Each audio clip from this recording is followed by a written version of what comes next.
gelin. Hocam yakala gelin bak. Siz sizi durun.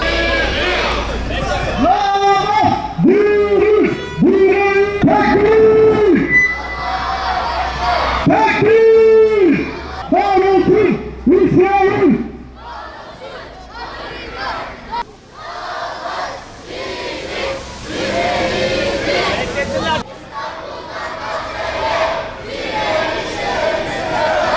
Tekbir!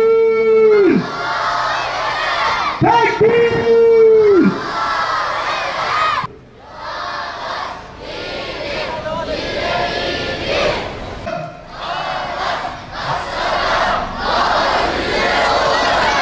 Namaz Aksa'da daha güzel olacak.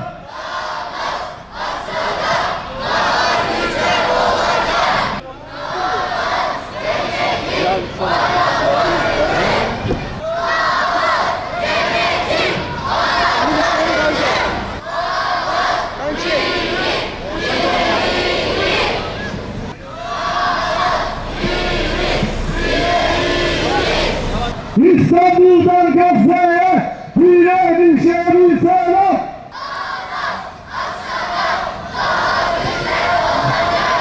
Yaz tatili boyunca namaz dersi alıp namaza hazırlanan çocuklarımızı Bağcılar Meydanı'na bekliyoruz. Orada çocuklarımıza özel bir programımız olacak.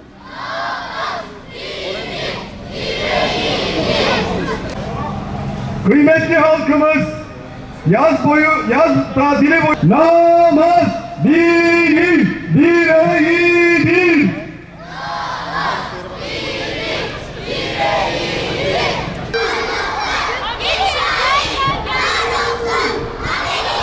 Tekbir!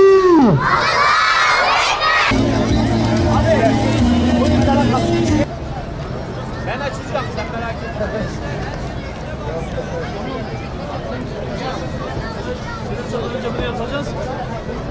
Cami ve Kur'an kurslarında 15 günlük almış oldukları namaz eğitimi neticesinde birçok çocuğumuz Namaz İslam'ın 5 temel farzlarından birisidir.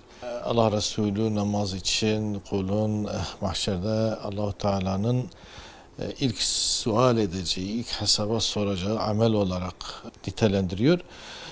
Namaz en büyük kulluk göstergelerinden biridir. Peygamber sallallahu aleyhi ve sellem yine namaz müminin miracıdır diyor.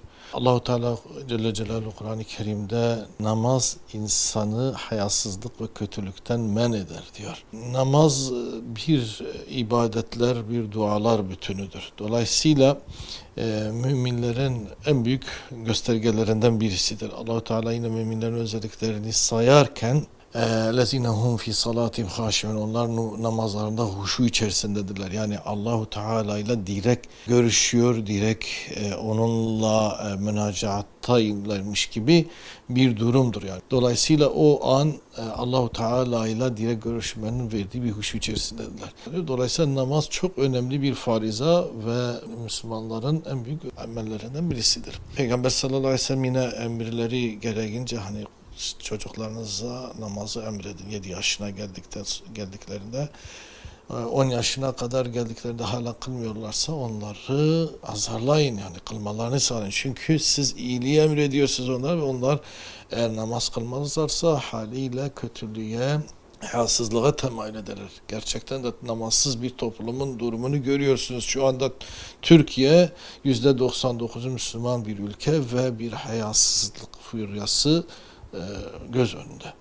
Ve bunu engellemenin yolu öze dönüş, fıtrata dönüşle mümkündür. Biz de buna binaen tüm neslimizi namazla hayatlarını güzelleştirmek istiyoruz. Allahu Teala'nın razı olduğu kullarından olmalarını sağlamaya çalışıyoruz.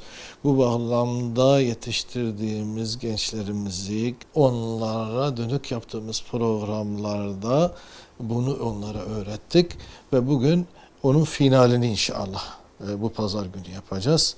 Evet, Türkiye'nin genelinde bu yapılıyor elhamdülillah. Peygamber sevdalıları özellikle bunu yapıyor. Diğer İslam STK'ların da bu anlamda bir çalışma yaptıklarına inanıyoruz. Onlar da yapıyorlar.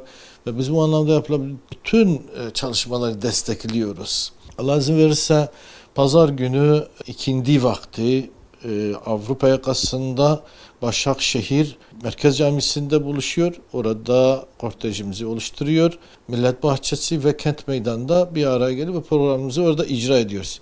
Güzel etkinliklerimiz olacak. Namaza ilgili beyanatlarımız olacak. Çocuklarımıza orada sertifikalarını vereceğiz. Onları ödüllendireceğiz. İstanbul Anadolu yakasında Pendik'te 15 Temmuz Şehitler Camisi'nde bu program orada da icra edilecek. Çok mühim bir program bu. Bütün İstanbullu kardeşlerimizin de aynı şekilde katılımlarını ve desteklerini ve bu programı kaçırmamalarını tavsiye ediyoruz.